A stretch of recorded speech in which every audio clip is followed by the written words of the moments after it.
Welcome back to the channel, everyone. So I have a lot of computers around my room being used for a whole plethora of different tasks. There's a flight sim computer, currently gutted for parts. There is a racing sim computer, half built, the gaming / productivity computer, and there's a test bench where I do pretty much all of my benchmarking. There's also this clunker down here in the corner that needs some serious surgery to get up and running. All of these systems need some sort of storage solution, which, well, these days means one of these. In an ideal world, each one of these would need a boot drive and then a larger secondary drive for storing games and other files. That's in an ideal world. Now that gets pricey. So what actually happens is I swap these things around and end up with half a drive here, missing games over there, and a strong desire to just wipe everything out and start over. So when Phixero, when they reached out to me to test their latest gaming NVMe SSD, it made sense to accept that offer and give that thing a whirl. I'm Jesse, this is Bartman's Bits, and today we're testing out the P7000.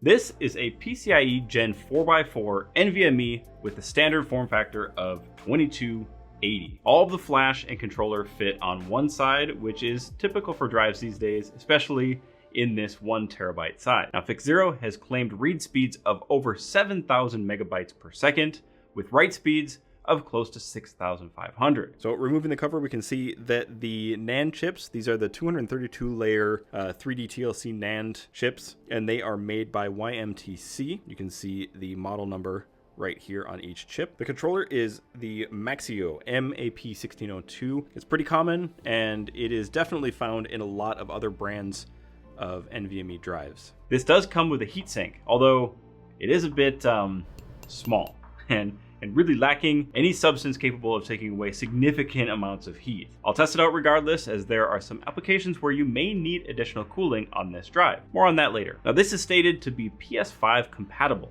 but I can't really test that out because I don't have a PS5, or any console for that matter. Maybe I should go and get one.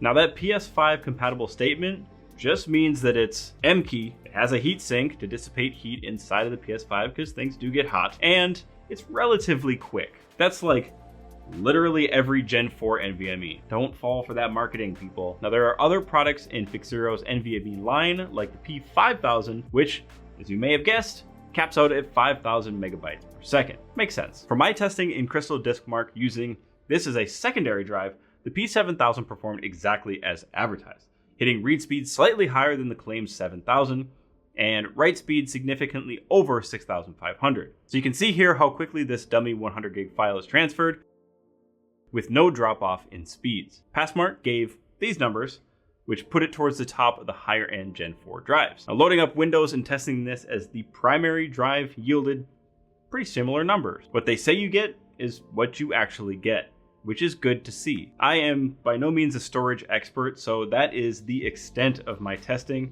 and from what I can tell, aside from testing reliability over thousands of reads and writes, this drive seems to live up to expectations. For heat testing, I put this on the lower slot of this motherboard, which lands it squarely below the massive cooling fins of the 4090. I loaded up Furmark for 100% load on the GPU and waited for things to get a little spicy. Once the 4090 was at its max temp for the test bench, I ran Crystal Disk Mark at 64 gigabytes for 4 consecutive passes. The result was a toasty 61 Celsius max temperature. That's not overly hot, but a cooler running drive is always better. Installing the heatsink was pretty straightforward, but slightly dangerous due to the very sharp edges of the aluminum backplate. Watch your fingers on this part here. The heatsink is on the smaller side as mentioned before, but as long as it does the job, the slim form factor might actually be a benefit in some scenarios. With gigantic GPUs taking up 5 slots these days, you may need to sneak your NVMe under the coolers, like I have done here. Getting the 4090 up to temp and running the test again yielded cooler temps. Quite a bit cooler actually, at 52 degrees Celsius. So although it looks pretty flimsy and cheap, the heatsink gets the job done. Now, your temps may vary though, as this is an open air test bench in a pretty cool studio. Running this in a closed and much hotter case may cause those temps to spike. If your motherboard has a heatsink, use that. As a last resort, Make sure you put on the included case to dissipate as much heat as possible. Bottom line time. This is free. Hi, Editor Bits here. So what this guy is about to say is that this thing costs $125 on Amazon right now. Yeah, not anymore. They introduced this at a higher price and then probably realized that at $125, absolutely no one would buy it. I think I said something like this to demonstrate that point. For $125 currently on Amazon. When I initially saw that, I went 1 terabyte, Gen 4, running at 7,000 megabytes per second. Not bad. Then I realized that we aren't currently in an SSD shortage. PCI Gen 5 drives are out, and 8 terabyte sticks are becoming affordable now. That all means that a Gen 4x4 1 terabyte SSD is way cheaper than it used to be. $125 puts this at like Samsung 980 Pro or WD Black SN850 territory, which I don't know. Now, this Gen 4 NVMe 1 terabyte drive is $89. That price is very attractive. Like, dang. I think I will do a complete 180 here and recommend you give this little stick of gum a whirl. It hits Samsung 990 Pro speeds at a lower price and comes with a heatsink that exceeded expectations.